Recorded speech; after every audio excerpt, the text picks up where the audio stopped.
Hey there, crafty friends. Hey, Rebecca here. And I am still addicted to punch needle. So I have picked up another punch needle kit, this one from Amazon. I'm using my Misplay Amazon gift card to pick up some new art supplies and craft supplies. And so I picked up this punch needle kit, and it will show you the things that are in the package here. And once the cat has to come check it out and sniff everything as well. But I just love the Starry Night imagery. They had two different kits that were fairly similar, but I picked this one up. It's kind of like the world with the, I guess, the sun coming up and the moon, I'm not sure, but glistening off the water. So really neat image. And it does have all the floss. It looks like it's going to have plenty of floss. The basic instructions just are really just kind of to show you how to thread the needle and how to do a basic stitch, which punch needle is very forgiving and a real easy stitch. It does have the image printed onto this canvas, and all these different kits I've tried, they come with different weights of yarn. This one looks like it's the true DMC embroidery floss, you know, the typical cross-stitch floss that's 6 strands. And so you would use the whole complete strand. You don't have to worry about taking the threads apart. And it comes with a nice thin punch needle, and it does have the threader in it. It also came with an extra embroidery needle, which I never really ended up using, or at least not yet. I guess as you close the back and get it to look neat, you might need that embroidery needle. So it had all the things that you need, and again, it had plenty of floss. And punch needle, if you're familiar with that, there's the side that you stitch, and then the opposite side will be loops. And you can actually display either side. The way that they had this kit pictured, they intended for you to display this stitch side, like I'm showing right here. But I think you could do either. I ended up deciding to display the loop side. I just love that fuzzy look, and it's so much more forgiving on the loop side. But you could do either. My stitches are not perfect. I'm still just a beginner when it comes to punch needle, and so that's one reason I like to go with the loop side. But if you had nice, neat, even stitches, you could do it either way.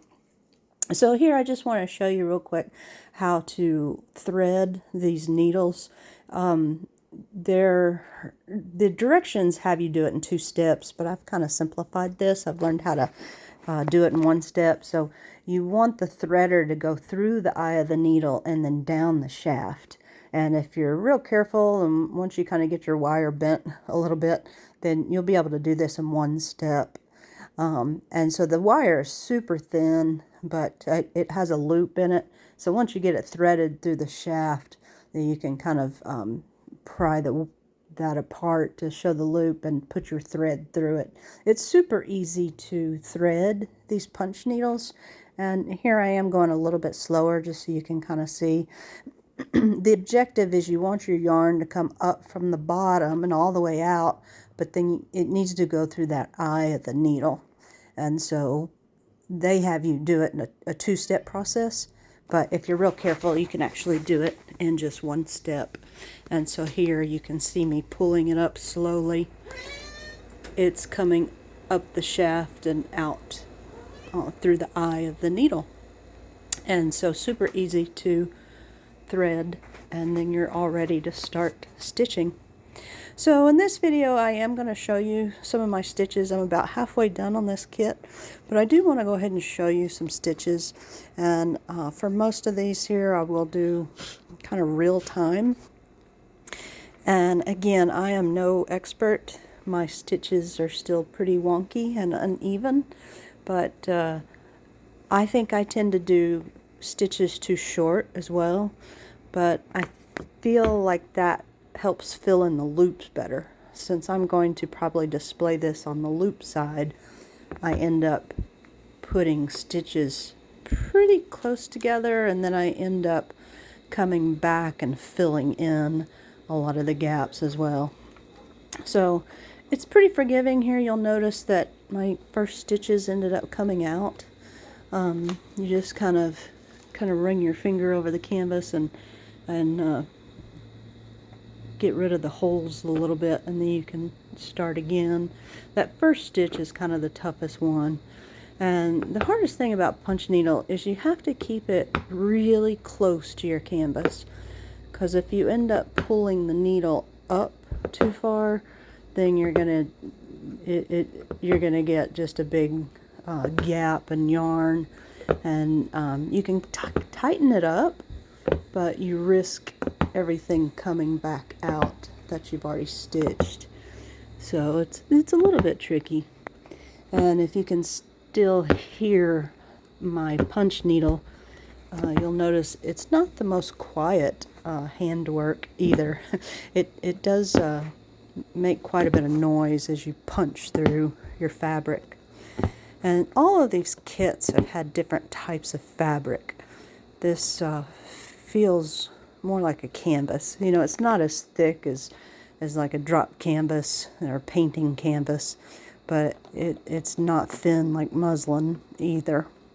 So it's a medium weight canvas, and the threads of the fabric are pretty close together. Since this is a embroidery floss, you need a tight weave fabric to be able to hold the loops in place.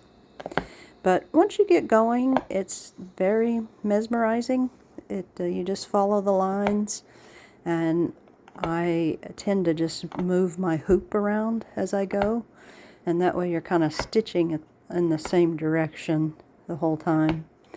And I love the way this kit already had all your yarn on the little cards, and so you can actually just keep on stitching through the entire length of the floss. But be very careful that you've always got lots of slack in the yarn. If you start noticing things going awry, then oftentimes it's because you've got tension on that thread somewhere. So just be very, very careful that you don't get it tangled and that it stays with a lot of slack in it. And so again, I just wanted to show you some real-time stitches here. And then in a minute, I'm also going to try to show you some stitches from the back side so that you can see that how it leaves the loop. It's actually pretty fascinating how it works. And so just by its nature, punch needle is actually a fairly fast process when it comes to handiwork. It's much faster to complete one of these kits than, say, cross stitch would be, or traditional needlepoint would be. So I've been really fascinated by these different kits, and again using different lengths of punch needle and different sizes of yarn. Alright, so I've gone all the way around that shape following the line, and then as you start to come back in and fill in, it really doesn't matter how close you are to the previous line.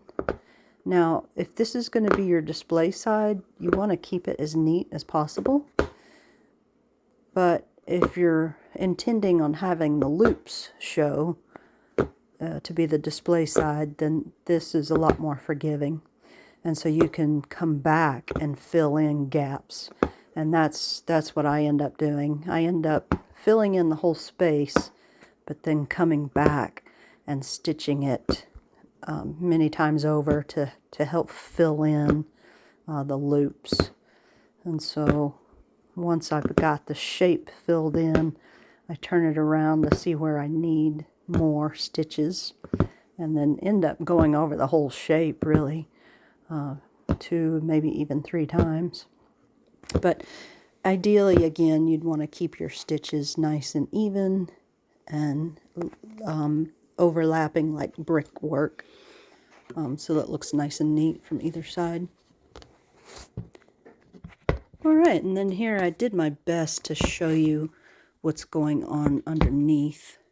So it's a bit awkward because I'm standing and trying to navigate the camera, and I can't see what I'm doing here, so, but I'm able to get a little bit of imagery here from the underside,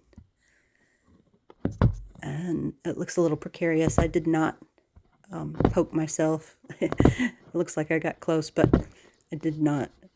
This goes much easier when I've got it in my lap and can hold it better, but I just wanted to get a little bit of video from that underside. And see, this shape is almost filled in here, but just to show you, you can really go through and put your stitches anywhere, and then use that as a guide to figure out where you want to fill in with more stitches. So again, this is the underside of where I'm stitching, and just trying to show you how it creates those loops as you go. It's very fascinating. The fabric just holds the loop in place.